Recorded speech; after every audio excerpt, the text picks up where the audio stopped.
Okay, guys, today we are going to summarize a very amazing book, a book that has many testimonials and reviews to its credit.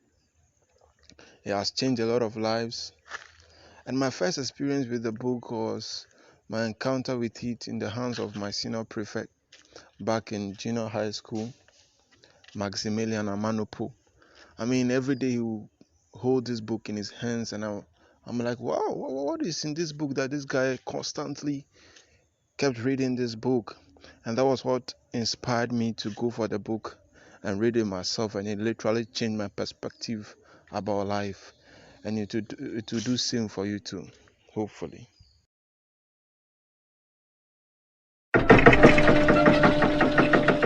If you were to stop working, imagine this to yourself. How long can you survive on your remaining savings? What I just asked you was the definition of wealth.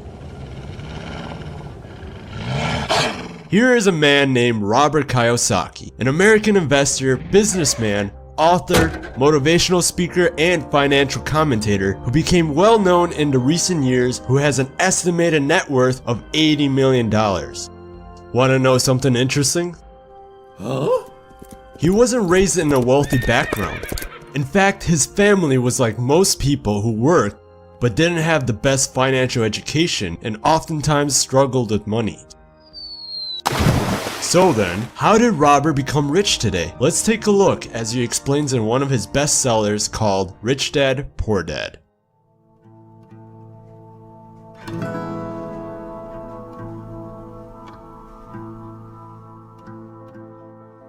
Robert Kiyosaki was born in Hilo, Hawaii in April 1947. In 1957, at age 9 years old, little Robert was attending the same public school where the rich people sent their children, for his town had lots of doctors, business owners, and bankers. Robert saw that the rich kids would separate themselves from him, for his family wasn't able to afford the newest collections of toys and bikes like them. So, one day, Robert asked his father, who had a PhD and completed multiple universities with excellent degrees, "Dad, can you tell me how to get rich?" Unfortunately, his dad didn't know the right answer because he wasn't rich himself, so he responded with, "Well, use your head, son. Stay in school, get good grades, so you can find a safe and secure job." His real dad is what he'll be referred as Poor Dad. He wasn't poor during this time. In fact, he was making lots of money. But in the end, this man's financial life takes a turn for the worst. Now, little Robert has a friend named Mike, in which Mike's father would be referred as Rich Dad, who started mentoring Robert and his son Mike about how to really become rich. At this point in time, Rich Dad wasn't really rich yet, but soon became to be one of the wealthiest men in Hawaii. So then, what did Rich Dad teach Robert? Rich Dad poured a strong financial foundation into these kids' minds of many important principles. To start off, the first lesson you need to know is you must know the difference between an asset and a liability, and that you need to buy assets. If you want to be rich, this is all you really need to know and understand the most. You see, the rich acquire assets, and the poor and middle class acquire liabilities, but sometimes they think they are assets. The primary cause of financial struggle is simply not knowing the difference between an asset and a liability. Oh, right. You don't even know what an asset and a liability is, don't you? An asset is something that puts money in my pocket. A liability is something that takes money out of my pocket. For instance, let's draw a cash flow pattern of a normal individual. This person right here earns his income from a job, and his expenses are things like food, clothes, entertainment, and transportation. Unfortunately, he doesn't have assets, but sure does have liabilities that constantly takes money out of his pocket, because things like mortgages, taxes, credit cards, loans, and believe it or not, the house. Now let's take a look how the cash flow pattern really works for the rich. Instead of looking to earn more money from their normal job as the only source of income, they buy and own assets that brings money into their pockets as a form of passive income. Passive income is something that earns money that doesn't require you to trade your time for it. So in other words, you would be earning money even as you're sleeping. Examples of assets are businesses that doesn't require your presence, stocks, bonds, mutual funds, income generating real estate, royalties, notes, and anything else that has value that produces income. As mentioned before, Poor Dad was making quite a lot of money from his job, but his expenses seemed to always keep up with his income, never allowing him to invest in assets.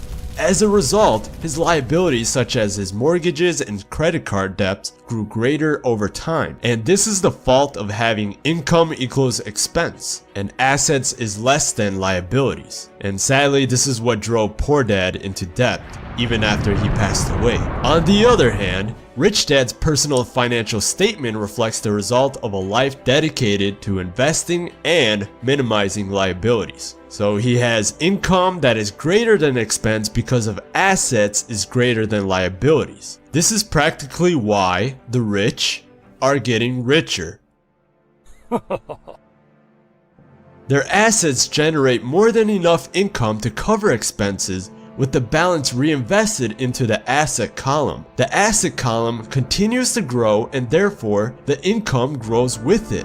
You see, both dads worked hard, but they have opposing attitudes and thoughts. One dad recommended study hard so you can find a good company to work for. The other recommended study hard so you can find a good job to buy. One dad said, the reason I'm not rich is because I have kids. The other said, the reason I must be rich is because I have you kids. One said, when it comes to money, play it safe and don't take risk. The other said, learn to manage your risk. One said, I can't afford that. The other said, how can I afford that? Although both men had tremendous respect for education and learning, they disagreed in what they thought was important to learn. Robert learned from Rich Dad that the truth about the general population, their lives are run forever by two emotions, fear and greed, that keeps them stuck in a pattern of get up, go to work, pay bills, get up, go to work, and pay bills.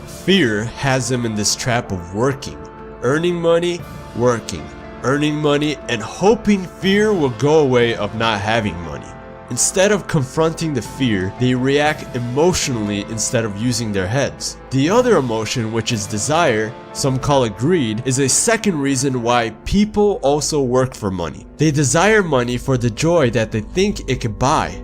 But the joy that the money brings is often short-lived and soon needs more money for more joy, more pleasure, more comfort, and more security.